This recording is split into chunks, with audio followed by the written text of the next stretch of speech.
सेवा जवान साथियों, आज आप लोग को एक नए विषय की तरफ ले जाना चाहूँगा और यह नया विषय आप लोग के खेती और किसानी के संबंधित है।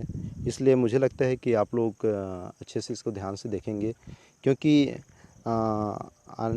आज हम जिस प्रकार से आगे बढ़ रहे हैं आधुनिकता में या फिर वैश्विक दृष्टिकोण से हम बहुत सारी चीज़ों को खोते जा रहे हैं और हम लोग ध्यान नहीं दे रहे हैं।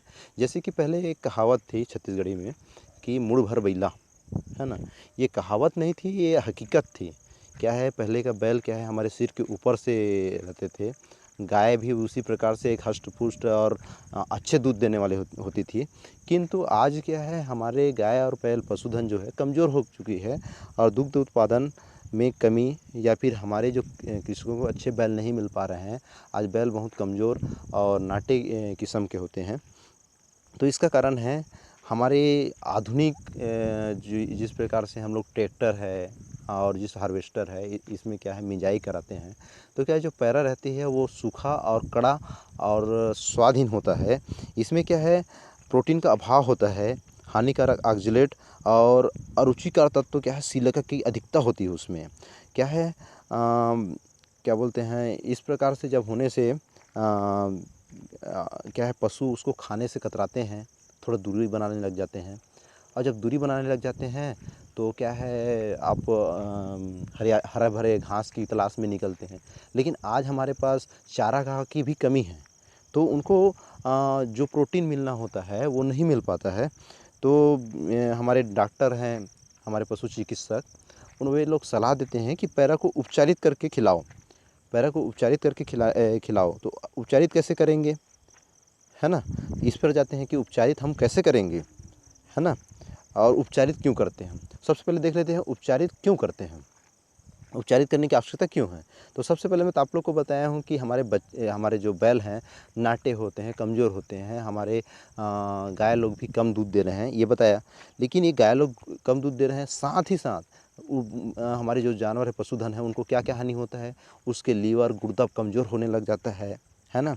और उसके क्या बोलते हैं, जैसे गाय प्रसव के दौरान क्या है, बच्चा का फंसना, सामान्य प्रसव में दिक्कत होना, जिसको क्या बोलते हैं डिस्टोसिया बोलते हैं।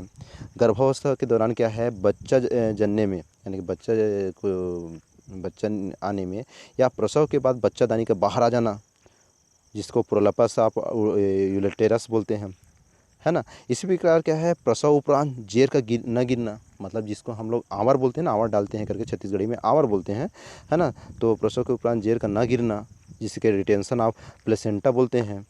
प्रसव के कुछ दिन पूर्व या उपरांत गाय का न उठना, यानी कि जब प्रसव आने वाला रहता है तब या फिर प्रसव होने के बाद क्या है, गाय नहीं उठता, बैठ जाता रहता है, जिसको मिल्क फीवर कहते हैं, है ना। तो मिल्क फीवर कहते हैं। तो इस प्रकार से परेशानियों का सामना हमारे पशुधन जो कर रहे हैं। तो उस चीज़ से दूर करने के लिए हमारे जो पशु चिकित्सक हैं वो सलाह देते हैं।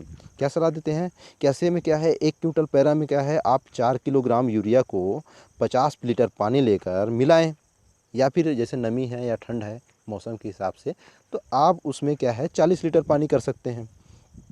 और इसको क्या है अच्छे से मिला लेना है। उसके बाद देखना है कि फर्श हो तो फर्श में, या फिर खाली जगह है तो उसको गोबर से लिपाई करके उसमें पैरा को पूरा 1 क्विंटल पैरा को फैलाकर उसमें क्या है चलनी से छिड़का जाता है। अब चलनी से छिड़कने के बाद क्या है, उससे क्या होता है कि जो ऑक्जेलेट है ना, ऑक्जेलेट है यूरिया के साथ क्रिया करके क्या बोलते हैं अमोनिया गैस निकालता है। और वो अमोनिया गैस निकालता है ना, तो उसको क्या करते हैं, पहले ढक देते हैं, एक इकट्ठा करके ऐसे कूड़ी करके उसको ढक देते हैं। 21 दिन तक ढकने के बाद क्या है, वो अमोनिया गैस पूरा फैल जाता है ना, पूरा फैल जाता है। और पूरा फैलने के बाद क्या है कि या फिर इस टाइप से फैलने के बाद या फिर हम चाहते हैं कि और अधिक मात्रा में हम उसको उपचारित करें, तो उपचारित करने का और तरीका ये होता है कि एक बार में 8 से 10 क्विंटल पैरा हम कट्टी को एक के ऊपर एक ऐसे परत दर परत रखकर उसको उपचारित कर सकते हैं, है ना। तो इस प्रकार से उपचारित करने से फ़ायदा यह होता है कि क्या है कि उस जो ये रहता है पैरा रहता है वो क्या है, एक उसका कसैलापन है वो दूर हो जाता है। और पैरा अधिक स्वादिष्ट लगने लग जाता है। अधिक जब स्वादिष्ट लगने लग जाता है तो क्या बोलते हैं, वो गाय और जो बैल रहता है वो अधिक मात्रा में उसको खाता है और उसकी की पौष्टिकता की जो पौष्टिकता में वृद्धि हो जाती है ना, अधिक मात्रा में पौष्टिक हो जाता है वो, है ना। इस प्रकार से करने से, यूरिया उपचारित करने से। और क्या है कि पहले हमारे प्राचीन समय में जाते हैं और देखते हैं कि पहले क्या होता था कि प्राचीन समय में हमारे पुरखों ने पारंपरिक साधनों से खेती करते थे, अब मिंजाई भी उसी तरीके से करते थे। तो पैरा पारंपरिक साधनों से जब मिंजाई करते थे, जैसे बैलगाड़ी, बेलन गाड़ी या दांवरी, है ना। इसमें क्या है, पशुओं के माध्यम से जब मिंजाई किया जाता था तो पशुओं से निकलने वाले मूत्र के माध्यम से यूरिया, अमोनिया गैस या सोडियम क्लोराइड कहें, ये क्या है आदि क्या है, यूरिया भी पैरा से ऑक्जेलेट से क्रिया करके क्या कर देते थे कि अमोनियम ऑक्जेलेट बना लेता था। और जब अमोनियम ऑक्जेलेट जब बना लेता था तो इस प्रकार से धीरे धीरे क्या है, आसानी से अमोनियम गैस पैरा में मिल जाता था, है ना। अमोनियम गैस से जो वो क्या है पैरा में मिल जाता था।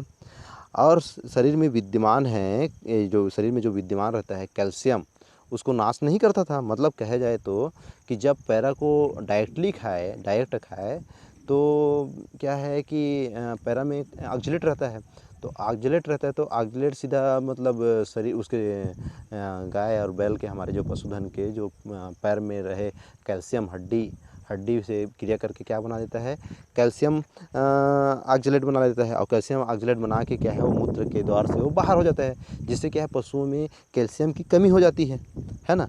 लेकिन जब इस प्रकार से हमारे प्राचीन विधि से जब ये किया जाता था तो उसमें कैल्शियम की मात्रा भरपूर मिल जाती थी और अमोनियम गैस के रहते वो अमोनियम ऑक्जेलेट बना लेती थी, है ना। तो क्या है, कैल्शियम से वो क्रिया नहीं कर पाती थी और शरीर में भरपूर मात्रा में कैल्शियम मौजूद हो जाता था। तो इस प्रकार से प्राचीन विधि में हमारे जो पुरखों ने जो कहावत कही थी कि मूड़ भर बैल, या फिर हमारे गाय और बैल पशुधन मतलब दूध अच्छा उत्पादित करते हैं। तो इसमें दो राय नहीं है कि कहीं पे कि उनकी बातें झूठ रही हो, है ना। तो मूड़ भर बैल मतलब बोले जाए तो हमारे सिर के ऊपर से बैल रहा होगा और फिर था, है ना। ये सच्चाई है, ये चीज़ का प्रूफ होता है। ऐसी है और अन्य आपको वीडियो देखने को मिलेगा जिसका आप इंतज़ार करते रहिए।